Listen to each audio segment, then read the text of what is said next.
Okay, let's look at Lesson 10, Publishing Documents. And what we're doing here for publishing documents is we are publishing the files that we're going to need in order to show this the way we need to. So we're going to go in here and go into the Publish settings, and we're going to publish these files right here, the Flash SWF and the HTML wrapper. And that's because what we first want to do before we create the document is we have to figure out what we're doing with it and what we need to use in order to get the right files. So let's say this is a banner ad that we're going to use maybe for the web. And because this has a lot of video and some interactivity, we're going to choose to use ActionScript 3 so we can get all the settings we need. Like, so maybe we need the 3D tool, and we can't use the HTML to create that because it'll block out the 3D rotation tool. And so our best bet would be to use ActionScript 3.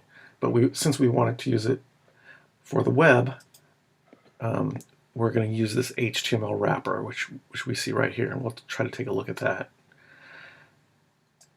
Okay, and so the two different ways we use in order to get to those published settings is we need this button right here is where I was going over here, and down here you can't see it because it's off the screen, but there's a publish button right down here, and I'm hitting cancel if I don't want to do it. And in order to save your settings, if you change anything on here, you can hit OK, which is the button down here, down below.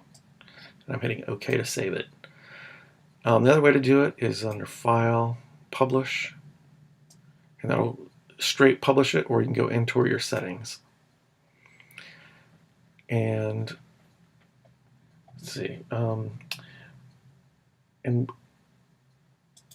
about the Flash player, some of the older versions here, seen here, you might, in case you have a Flash player already set up on your computer, and let's say you try to use the Flash 30, it might give you an error that you can't play the files because you don't have an up-to-date version. So that might be one reason why you might go to a lower version of the Flash player.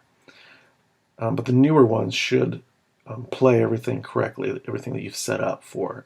So it's better to go for the newer ones. If you want your JPEG quality to look a little bit better, you move it up higher. If you have a really high file and you need to have a lower quality in order to get your file size down lower, you can do that here. Compression, you usually want that to be LZMA. And let's go ahead and we'll go ahead and publish this and take a look at those files. So let's hit publish and hit OK. Now we'll go ahead and take a look at our files. So I'm going to go into my folder. My files that I created are right here. So usually I just started here with my FLA, and these are the two files that it just generated.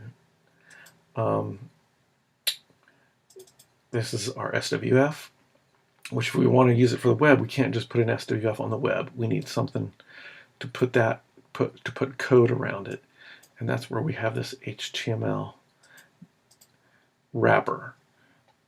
I'm going to go ahead and double click it,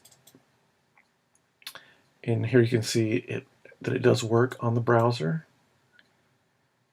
So we know it works, and you always want to test it first, make sure everything's working. So after you've tested it, and then you can actually put these two files are something you might need to put into your whatever, like a GoDaddy site or something that you might need to in order to publish your web, either like a site or a banner or whatever you're using it for. So let's go ahead and take a look at the banner wrapper. I'm going to do open with Dreamweaver to take a look at the code. and it's right here. You can see, and down here you can see it. Here's my SWF that I just created, and you can see it's embedded within this code. So this is now we can take this. You need the HTML wrapper and the SWF, and once you put those on your web server, then it should work for you. And that's it for, and that is for how to publish for your ActionScript 3. On the next one, we'll look at how to publish for your HTML5.